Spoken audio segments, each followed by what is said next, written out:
CAPSI podcast series, Conversations on African Philanthropy.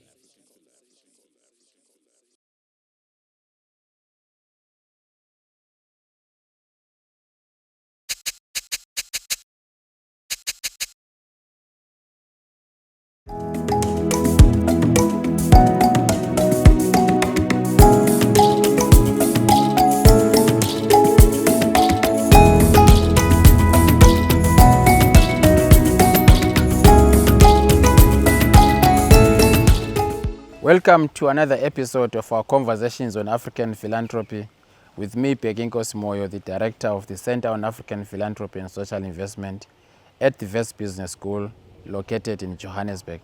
We are recording this episode at the end of our 5th annual philanthropy conference that was held here in Victoria Falls, Mosia Tunya, the smoke that thunders. I'm happy this afternoon to be joined by Ezekiel Kwetchi Takam. Ezekiel, welcome to the episode. Thank you for the invitation. I'm very glad and honored to be here with you. Thank you so much for taking the time. I know we have just come out of, for us, a 5-day conference, for you probably 3-day conference.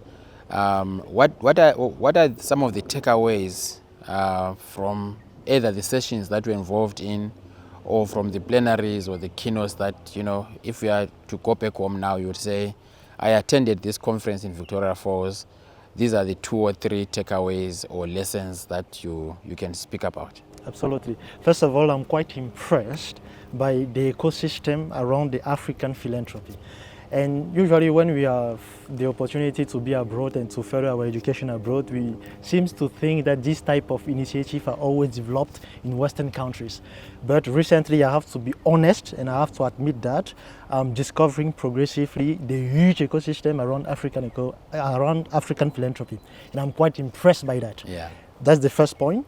Secondly, of course, I was invited here to take part to the panel of artificial intelligence and the relationship with ethics. We are probably going to further our conversation on that. And typically the main takeaway of that panel is the fact that artificial intelligence is never neutral. Artificial intelligence is precisely the incorporation of the vision of society of people who are developing it. Therefore, if you want to think critically about the potential good of AI in our diverse activities such as philanthropy, we also have to think critically about the vision of people who are developing it. This is typically the second takeaway. The third one was precisely the section I took part. It was dedicated to how we can mobilize private capital to invest in education. And precisely here in Africa, I think it's one of the mechanisms you have to think more critically about it, because we can handle all this duty to the government. And this is also a main job of philanthropic activities and philanthropic actors to think critically about the way, the mechanism we can develop in order to fund education. Thank you so much for that. I mean, I wanted to start on the takeaways because it's still fresh in our minds. But you are currently with the University of Geneva. You are doing your PhD or doctoral studies. But I also see that you are affiliated with a number of institutions. So, for example, you are affiliated with the Beacon Claim Center for Internet and Society at Harvard University as of July this year. What does this fellowship entail? So, during our PhD program, we are usually invited to develop what we call academic mobility. So in that project of academic mobility, I've decided to apply for a fellowship handled by the Beckman Klein Center for Internet and Society of Harvard University, or at Harvard University, but it's precisely hosted by the Harvard Law School. So the Beckman Klein Center is typically a center who was founded in 1995 and was one of the first center to push the reflection on the impact of cyberspace. And the center has been existing for something like already 30 years. And usually on an annual basis, they are organizing fellowship where they try to gather together what they used to call great minds coming from all over the world in order to think critically about the development of cyberspace. And during their years of existences, of course, they have developed also their thematic of research. So precisely during my fellowship at that center, I'm going to work on the AI ethics through a theological approach. Yeah. Yes. Yeah. And perhaps we are going to, discuss about it. We'll come back to that. Exactly. But another area is that you are a teaching and research Yes. assistant at the University of Geneva. Yes. So maybe let's talk about what your research areas are broadly. Yes. Then we'll come back to focusing on some of the details and the specifics. But what are some of your research interests? Okay. Some of my research interests. First of all, I have to precise that at the University of Geneva, I am precisely based at the Faculty of Theology. Okay. And in that Faculty of Theology, I'm working on AI ethics. Yeah. So usually when I'm saying that I'm based at the Faculty of Theology, I'm interested by the ethics of artificial intelligence, then I used to receive a myriad of questions related to the potential and effectiveness of this link between theology and AI. Yes. And of course, there's a link. So the idea, which is also the substantial element of my research, is precisely to see how it's possible to take from theology conceptual and methodological resources that will help us think critically about the power issues underlying the development and the deployment of artificial intelligence. Yes, so that's synthetically the substance of my research. How we can use concepts from theology to think critically about the power issues underlying the development and the deployment of artificial intelligence. Nowadays, when we are talking about the development of artificial intelligence, there is one key element that is important for us to think about, and that is the notion of narratives. And when we listen to people who are developing the technology, they literally have a narrative that justifies their development and the deployment of their product. And we can see, when we try to observe it in an objective way, that these narratives are typically rooted in eschatological concept, either utopian concept or apocalyptic concept. So utopian or apocalyptic, both are eschatological, related to the end of our era, the end of our civilization. So some of them are describing artificial intelligence as a potential threat that we're going to exterminate humanity or the human civilization. And this is the apocalyptic way of thinking about the future of intelligence, of artificial intelligence. The second area, which is deeply rooted in apocalyptic lecture, utopianist lectures, are precisely seeing artificial intelligence as a new savior of humanity that we're going to introduce us in the era of prosperity. So both, either they are apocalyptic or utopian, they are eschatological concept. So the idea for me is to see how this eschatological concept that is fueling the narratives of people who are developing AI have a certain tendency of erecting artificial intelligence to a godly status with providential powers. So how can we demystify that in order to draw the configuration from a power over, from a providential power to a shared power? Okay, I'll probably come back to some of these concepts, but I also wanted to proceed with your affiliations. And you came directly from here, from Cambridge, coming here. And you are a visiting PhD researcher focusing on ethics. Exactly. Maybe talk to us a bit about that affiliation with Cambridge. Yes, so at the University of Cambridge, I'm precisely affiliated with the Levelum Center for the Future of Intelligence.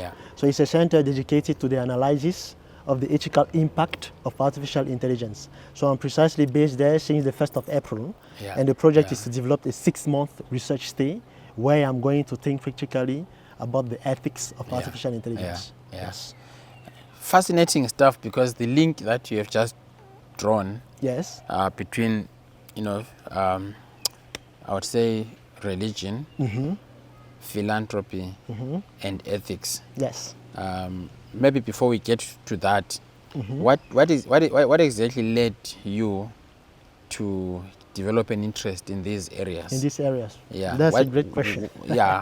What is it about you, from your background or upbringing, that channeled you towards thinking about religion, ethics, AI, and philanthropy?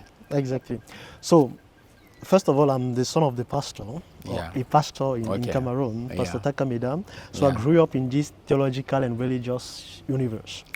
And when I was young, I was always interested about science fiction environment, science fiction universe, where we are predicting a certain future where humans were going to live or coexist with robots and artificial intelligence. So I grew up while watching and reading this kind of narratives related to science fictions, movies and science fictions literature. And of course, when I obtained my baccalaureate, I've decided to further my education in a theological program, precisely at the University of the Protestant University of Central Africa, which is based in Yaoundé. And that is where I obtained my bachelor's degree. And after the bachelor's degree, usually when you want to further your education in a master's degree, you are called to specialize yourself. So I've decided to get a specialization in ethics because it was precisely for me the best bridge that we're going to link my theological background with my interest that I had since I was a child. In science fiction. But exactly, an interest which is also relevant today, knowing the growing interest around artificial intelligence. So I've decided to specialize myself in ethics because it was for me the link that we're going to structure a potential bridge between theology and the analysis of a social and relevant contemporary issues.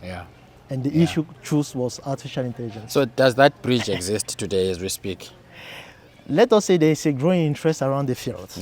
Of course, there is not yet an authoritative figure coming from a theological background and having critical reflection on artificial intelligence. But there's an interest. There's an interest growing on. So what is the current status of the research on AI? Yes. First globally, and then secondly, of course, when you focus on Africa. Okay. So globally, nowadays, there's typically a huge reflection on the concentration of power in the hands of people who are developing AI. And it's typically the area I'm most interested by.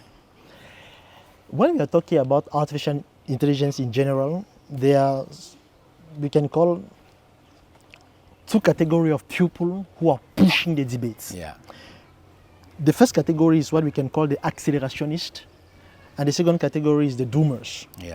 According to the accelerationist, we have to accelerate the development of AI. We have to push the development of AI because it's precisely the tool that we're going to introduce us into a world of prosperity and abundance. These are accelerationists. And these accelerationists sometimes are skeptical with strategies of regulation because according to them, regulation is precisely a thing that we're going to stop the acceleration of the innovation. So this is the first category. The second categories are doomers who want typically to stop or to reduce the development of AI in order to first of all think about its potential extensionist impact. These are the two categories, the two, I would say, ideologies that are running the debate around the development of artificial intelligence. So my own reflection is to first of all explore if it's possible to come out with a middle way. Not an accelerationist way or a doomer's way, but a middle way. So how can we push the development of artificial intelligence while also considering its ethical impact? And when we explore the history of humanity, we can see how each innovation that has defined our humanity was always accompanied by both feeling, fear and fascination. And our progress was precisely due to our ability to reduce the negative impact of this innovation and to maximize the positive impact. Going from the domestication of dogs, the domestication of fire, the second revolution, industrial revolution. So we have always been merged by this kind of double feeling of fear and fascination. And the interest, or the most important thing for us, is to reduce the negative impact and to maximize the positive one. So typically these are the kind of debates or ideologies that are running the reflection and the research in artificial intelligence. And now the link with Africa is to see how Africa is precisely rich when it comes to the shaping of civilization, the shaping of the vision of society. And based on that, based on this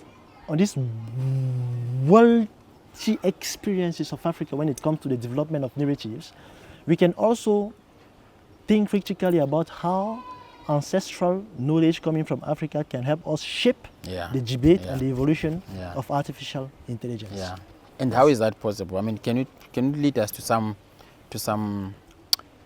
I would say some insights on how tradition can be juxtaposed with AI? With AI. Yeah. So, in fact, I will first of all try to avoid an anthropological debate here around the notion of animism. This is not the case, but I will adopt the notion of animism without considering all the credible and relevant critics around the use of this notion, knowing that it was developed by the Western world.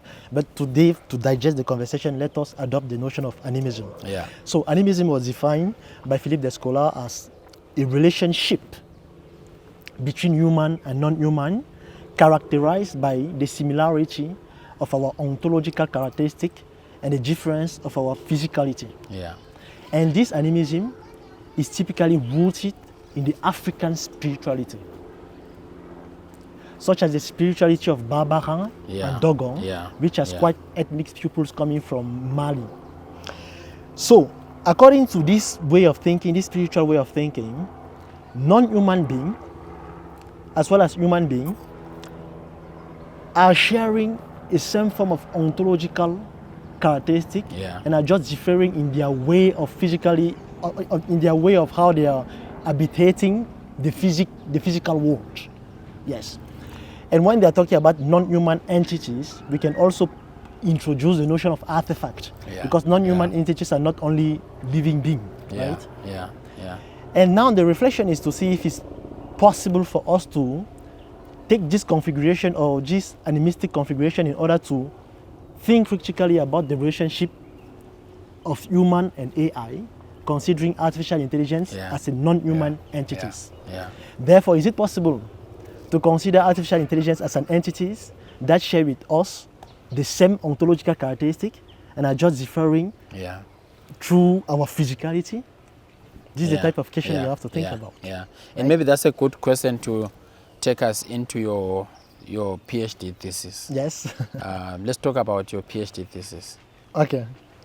So my PhD thesis, I've already mentioned the great lines of it.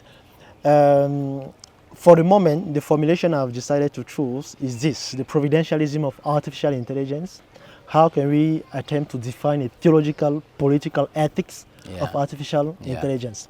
So I'm going from the assertion that nowadays the narratives that are developing artificial intelligence or that are pushing the research of artificial intelligence are deeply rooted in eschatological concept, and these narratives have the tendency of erecting artificial intelligence to a godly positions, to a godly status, a godly status or godly reality that has a providential power.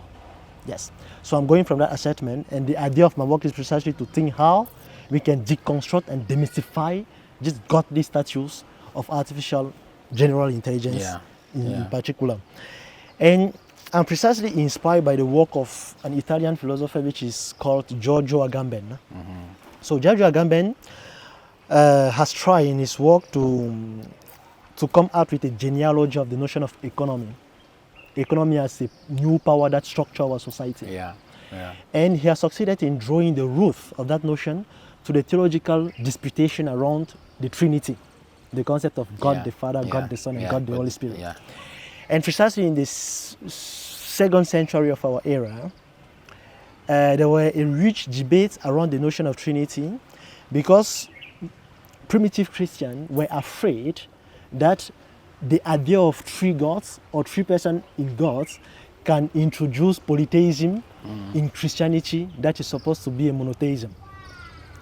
So, in the case of that disputation, fathers from the church, such as Tertullian, have decided to go to the concept of Aristotle, the concept of oikonomia, that is literally translated as the governance of a house. So by taking that concept, the idea was precisely for them to say that God is a little bit like the father of a house, and with different elements that constitute the house, he has different way of expressing his power. So he can delegate his power to the father, He can delegate his father to the son, or he can delegate the father to the owner of the slave, etc. As long as in that period it was quite a part of the constitution of your house. So by using this notion of oikonomia, this theological disputation has taken, of course, the idea from Aristotle in order to explain how God can be one in three forms of expression. And with the history or the evolution of our history, this notion of oikonomia has also take advantage of this idea of running the world. So we moved from the notion of oikonomia to the notion of dispositif in French, or dispositio in Latin, because in the Latin reception of the notion of oikonomia, they have decided to choose the notion of dispositio to talk about the concept of running the world. And is this notion of dispositio in Latin, or dispositif in French, or apparatus in English, that is quite important for me. Because today I can see how artificial intelligence is a new form of a dispositio, as long as it also has the ability to run the world, the ability to shape our mind, the ability to structure and control our way of thinking and the way our society is functioning. And that is what the French specialist in law, Antoinette Rouveau, has called the governmentality of algorithm. So how algorithm today is structuring our society. Now it's quite complicated for us to navigate in the city without what we call a GPS. So we rely on them as if we are relying on an entity that has knowledge and information on everything. So I'm precisely interrogating how artificial intelligence, by impersonating this knowing all entities, this knowing all characteristics, can be progressively, either consciously or unconsciously, erected to a godly position. And now how can we deconstruct that? How can we demystify that in order to own the power, to remain the owner of the power? So I don't know how far you are with your research, but are there any intermediate, I would say probably some intermediate or interim findings that you can talk to? So for the moment I'm in the middle of the journey, I can for the moment clearly formulate the finding that came out from this research journey. Great. But it's a fascinating area, and I'm assuming that for you to arrive at this topic, you had actually done lots of literature review to actually identify this gap. Is there a lot of research on this area, especially the interface between theology, AI, and ethics? Unfortunately, no. And that is also why I'm so much dealing with philosophers such as Giorgio Agamben that I've mentioned. So, as I was saying, there is a growing interest around this potential articulation between theology and artificial intelligence. There is a growing interest.